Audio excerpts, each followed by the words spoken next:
Guys, today's goal is 6,700. Complete it and comment your favorite part to support the channel. Let's go! Today's episode starts on the 38th floor. As usual, all the hunters are waiting for Theo, eager to trade with him. They have even set up a small camp on the 38th floor, treating it as a temporary marketplace. For the first time, Elka and Orin accompany Theo, watching everything unfold from above. Elka, curious, remarks that this is the first time he has ever seen a human. He looks at them closely and says, "So this is what the human race looks like." He had always heard that humans looked like Seojun, but this is the first time he has actually seen another one. Theo also mentions that this time, a lot of humans are coming. On the other hand, Orin appears nervous. He admits that he is already scared of Seojun, and now, after seeing so many humans at once, he feels completely traumatized. Meanwhile, Theo arrives on the ground and greets the hunters. The hunters, overjoyed to see Theo, immediately call him the chairman and order everyone to gather because the trading will start soon. To them, Theo is nothing less than a celebrity, and his presence fills them with excitement. From behind, Elka and Orin also step forward. However, the moment Elka, a gigantic demonic wolf, comes into view, the humans freeze in fear. His intimidating aura spreads throughout the area, causing all the hunters to tremble uncontrollably. Their minds are racing with the same terrifying thought. Has this demon wolf come to kill them? But at the same time, Elka himself begins shivering at the overwhelming sight of so many humans. Unfortunately, the humans misinterpret Elka's reaction as something threatening, believing he is about to attack them. Noticing the rising panic, Theo glares at Elka, raises his finger, and curses at him. He angrily reminds him that all these humans are his guests, yet he is scaring them senseless. He demands to know why he is behaving this way, warning that if he continues frightening everyone, Theo will become very, very angry. Elka quickly apologizes, explaining that it's not his fault. He had never seen so many humans at once and was simply caught off guard. It is in his nature that if anyone appears hostile to him, he automatically becomes aggressive. However, he promises to control himself from now on. To clear up Theo's misunderstanding, Elka steps forward in front of the hunters and assures them that there is no need to be afraid. He might have acted aggressively at first, but deep down he is nothing more than a big, adorable puppy. Theo laughs and adds that Elka is about to perform some tricks soon. Turning toward him, he instructs him to do exactly as he had taught him. Hearing this, Elka immediately starts shivering again. Sweat drips from his forehead as he closes his eyes, hesitating for a moment, wondering whether to go through with it or not. But since Theo is the one who trained him, he knows he has no choice but to do it. In the next moment, Elka lies flat on the floor, belly facing down, and starts acting like a cute puppy. All the hunters gathered around Elka, eager to get a closer look. Seeing such a huge, furry, and undeniably cute puppy, many of them blushed uncontrollably. They genuinely found Elka adorable. Among the onlookers, a particular woman with big melons seemed especially drawn to him. She liked Elka a lot, and, without hesitation, walked straight to Theo. With excitement in her eyes, she asked him if they could pet this cute puppy. Theo, without hesitation, smirked and gave his approval. But there was a catch. If anyone wanted to touch Elka or pet him, they would have to pay 1 tower coin. And damn, I must say, Theo was genuinely becoming a true businessman. He was finding ways to make money at every single opportunity. 1 tower coin was too much, but faced with such an irresistibly cute puppy, no dog lover or animal enthusiast could resist. One by one, hunters handed over their coins, forming a growing line around Elka. Some of the male hunters lay down beside him, wrapping their arms around his massive belly as if seeking warmth and comfort. Many of the female hunters rubbed his chin, enjoying the softness of his fur. Throughout all of this, Elka continued acting cute, but inside, he was crying. His pride had been crushed. A battle wolf by birth, he had once prided himself on his strength and dominance, and now he was lying on the ground, wagging his tail in front of humans, doing tricks for their amusement, all for money. The humiliation weighed on him, but with no other choice, he endured it. While the humans remained busy petting Elka, Theo clapped his hands, calling for their attention once again. This time, he had another announcement to make. With a confident grin, he introduced a new face, Orin. Declaring that Orin was his new subordinate, he informed the hunters that, just like Elka, they could pet Orin if they wished. But the condition remained the same. they would have to pay 1 tower coin. Orin, extremely nervous, stepped forward and introduced himself hesitantly. His discomfort was obvious, but Theo, standing beside him, shot him a side-eye glance, a silent order. Without a word, Orin understood. Recalling Theo's earlier training, he forced himself to follow orders. Raising his hands, he greeted the crowd with an awkward but warm smile. The response was immediate. A large number of female hunters stepped forward, utterly fascinated by the sight of a talking black cat. Meanwhile, Theo, standing behind them with a pen in hand, began collecting his earnings. One by one, hunters handed over their coins, and Theo jotted down each transaction in his journal. The hunters eagerly stroked Orin's soft fur, rubbing his cheeks and running their fingers over his belly. At first, Orin felt overwhelmed, but as the warmth of their touch sank in, he slowly began to enjoy it. No one had ever treated him this kindly before. For the first time in his life, he was experiencing genuine affection. Without realizing it, a small, contented smile formed on his face. But this was not the end of Theo's surprises. And Theo clapped his hands again and called out to the hunters, informing them that he had important new information to share. With his recent promotion, his storage capacity had doubled. Additionally, he now had a subordinate with his own storage capacity, meaning he could sell even greater quantities of goods. For today's market, Theo had brought 3 major products: 5,000 pieces of magic, cherry tomatoes, C grade, 5,000 pumpkin potatoes, C grade, 10,000 detoxifying onion leaves, D class. To ensure fair distribution, no single buyer could purchase more than 500 pieces. With that, Theo officially launched the auction, and one by one, hunters stepped forward to place their bids. Watching from above, Iona and the Red Ribbon Princess observed the scene unfold. Iona, studying Theo closely, noticed something different about him. There was an intensity in his demeanor, a sharpness and focus that only emerged when he was fully immersed in his work. It was as if Theo became a completely different person. A small, almost imperceptible smile formed on her lips as she realized that this was what she liked most about him. The Red Ribbon Princess, noticing the subtle change in Iona's expression, smirked and commented on it. She never imagined that her master, Iona, would ever give such an expression. Seeing Iona smile so warmly while looking at someone was unexpected. Caught off guard by the remark, Iona immediately felt embarrassed. A slight flush of color spread across her face as she quickly scolded the Red Ribbon Princess, warning her not to make fun of her teacher. However, instead of taking offense, the Red Ribbon Princess laughed even harder. For a brief moment, the atmosphere turned lighthearted and filled with laughter. But then, as the Red Ribbon Princess's laughter faded, a flicker of sadness passed through her eyes. As she murmured softly to herself, barely above a whisper,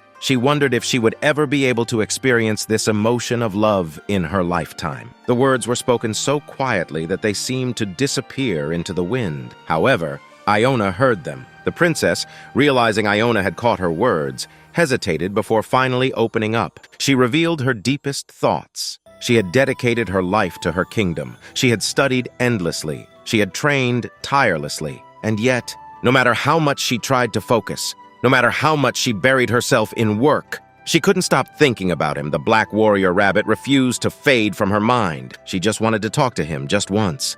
In the face of the Red Ribbon Princess, after noticing a glimpse of sadness, Iona immediately understood the reason behind it. Without hesitation, she gently held the princess's hands, her voice calm yet firm, telling her that she should not carry so much weight on her shoulders and walk alone. There was no shame in being honest about her feelings. A warm smile appeared on Iona's face as she looked directly at the princess. With a teasing tone, she asked if she liked the Black Warrior Rabbit. The moment the name was mentioned, the Red Ribbon Princess's entire face turned red. Overcome with shyness, she let out a loud shout and quickly hid behind Iona, flustered beyond words. Struggling to explain herself, she frantically insisted that she had only seen the Black Warrior Rabbit once for 2 or 3 seconds. How could anyone like someone in just 2 or 3 seconds? And even if she had liked the Black Warrior Rabbit, there was no guarantee that he would have liked her back. Iona, unable to resist teasing her further, smirked and reminded her that she had watched her grow up since childhood. She knew all of the princess's emotions.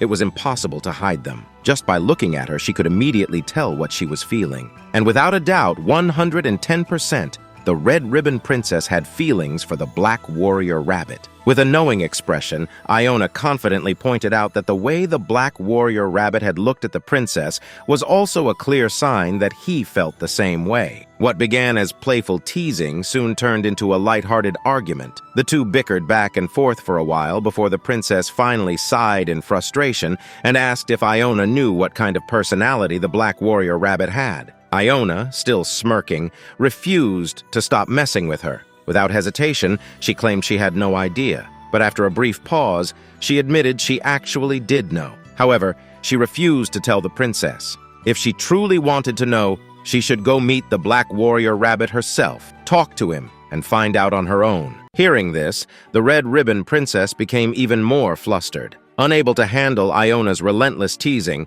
she turned her head away in embarrassment and refused to speak to Iona any longer. The atmosphere between them quickly shifted, and the fun, playful energy returned, filling the air with laughter. But at that moment, someone gestured for Iona to look below. As Iona's eyes narrowed and she glanced downward, she saw no one at first. But then, standing boldly on the ground, there she was, that bitch Marlene. A confident smirk spread across Marlene's face as she raised her hand, gesturing toward Iona. The moment Iona saw her, her entire expression darkened. Pure rage surged through her veins. Without a second thought, Iona dropped from the sky at full speed, her anger exploding like a storm. It was clear that she was ready to slap Marlene into the next dimension. On the other hand, Marlene remained completely unfazed. Maintaining her arrogant stance, she placed a hand over her mouth and laughed like a wicked witch. Iona's voice thundered with fury as she spat out Marlene's name, demanding to know what the hell she was doing here.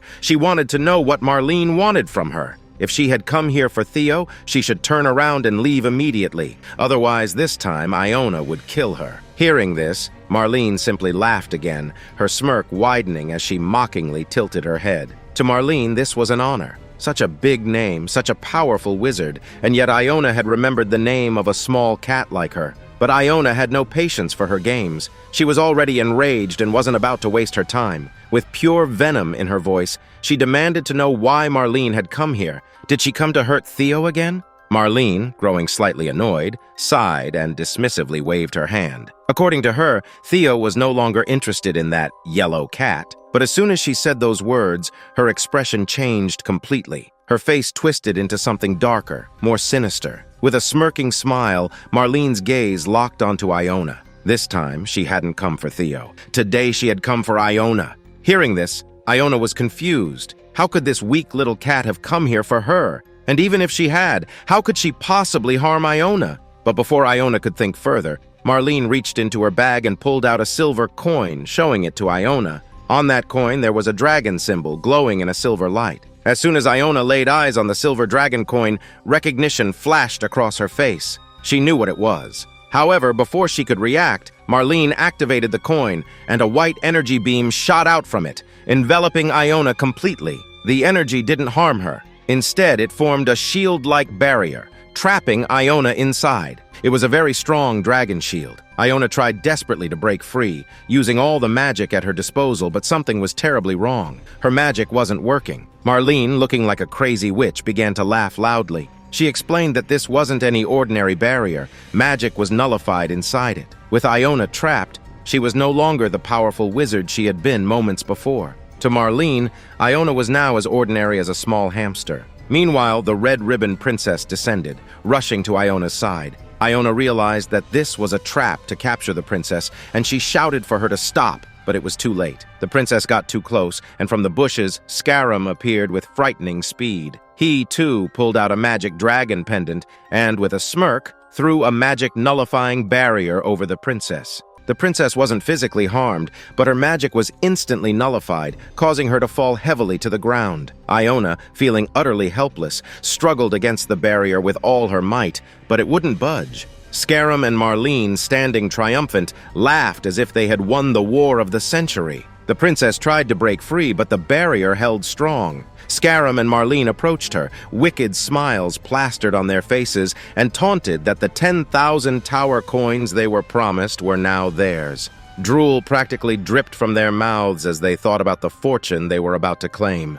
Fear washed over the princess as she found herself trapped and vulnerable, unsure of what to do next. Scarum and Marlene grabbed her and Iona and started to leave the area, dragging their captives behind them. Unbeknownst to them, however, Zareth had been observing the entire scene from a distance. Zareth, whom we've seen in many previous episodes, well, she also likes Theo and was a key character, had arrived just a bit too late. She didn't witness everything from the start, but he saw enough to know that something terrible had happened. If she had arrived sooner, he might have been able to stop the abduction. When Scarum and Marlene began taking Iona and the princess away, Zareth considered intervening, but it was already too late. At the same time, Theo, Orin, and Chief Elka were making their way toward the scene, completely unaware of the crisis that had unfolded. Theo was in an exceptionally good mood. He happily declared that they had sold everything and that Orin had done an excellent job following his instructions. Thanks to Orin, they had earned a solid 40 to 50 tower coins from hunters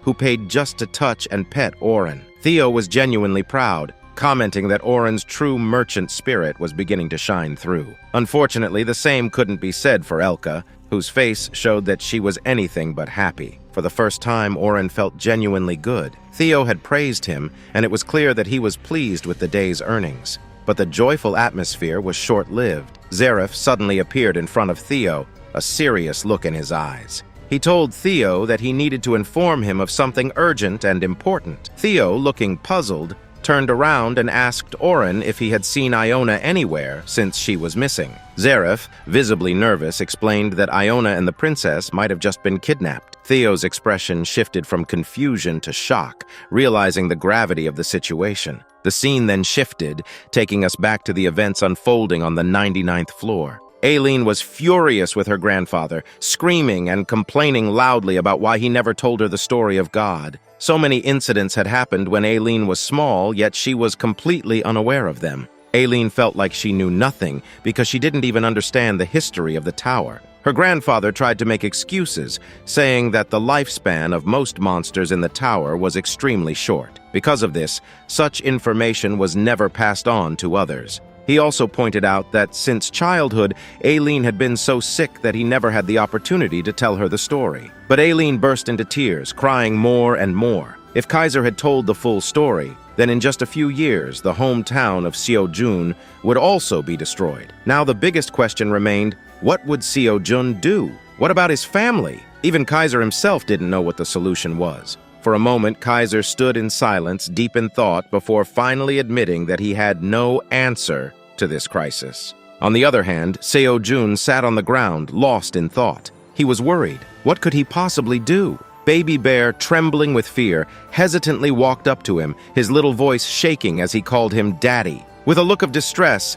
Baby Bear asked if it was true that in a few years, Seojun's world would be destroyed. If that happened, would Seojun leave the tower and go? Even the rabbits were sad for Seojun, but the situation was far from over. Kaiser spoke up once more, now shifting the conversation towards something even more terrifying. He mentioned the Order of Disaster, revealing that this disaster had been named the Red Locust. Kaiser explained that Seojun arrived here because of a gap in the middle of the tower, and if Seojun was able to come through, then there was a very strong possibility that the Red Locust could also use the gap to reach Earth. And if the Red Locust ever reached Earth, there would be no hope of saving it. The tower itself was already bringing destruction to Earth, but the moment the Red Locust arrived, all hope would be lost. Seojun clenched his fists as his mind raced. He knew that humanity had already climbed to the 38th floor. If they reached the 60th floor, then the Red Locust would gain direct access to Earth. Even the monsters of the 67th floor were struggling to fight them. If the Red Locust descended upon Earth, then it would be impossible to stop the destruction.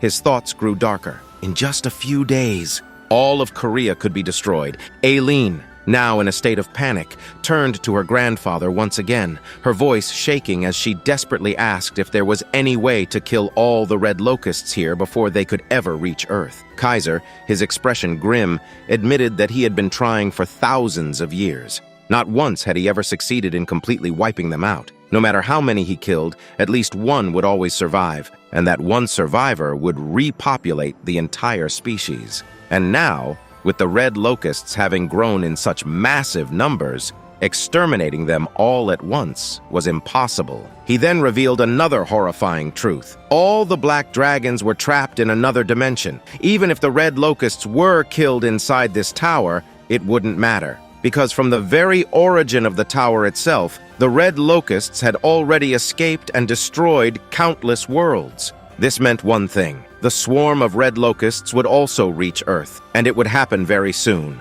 The people of Earth would have to fight for their survival. But as things stood now, it was impossible to save the planet. But then, Seojun, his expression dark and serious, suddenly spoke in a deep and confident tone. "This will not happen." His words cut through the air like a blade. Kaiser's eyes widened. He had never seen Seojun this serious before. He turned toward him, his voice filled with curiosity, and asked if Seojun had a solution. But now, Seojun was no longer looking so serious. Instead, a confident smile appeared on his face. He turned to Kaiser and declared with absolute certainty that all the worlds that had been destroyed because of the tower had met their end because of either the red locusts or the monsters they had unleashed. But in every single one of those worlds, there was one major difference. He, Seojun, was not there. To hear this, both Aileen and Kaiser froze. Their curiosity piqued. They waited in anticipation to hear what this difference was.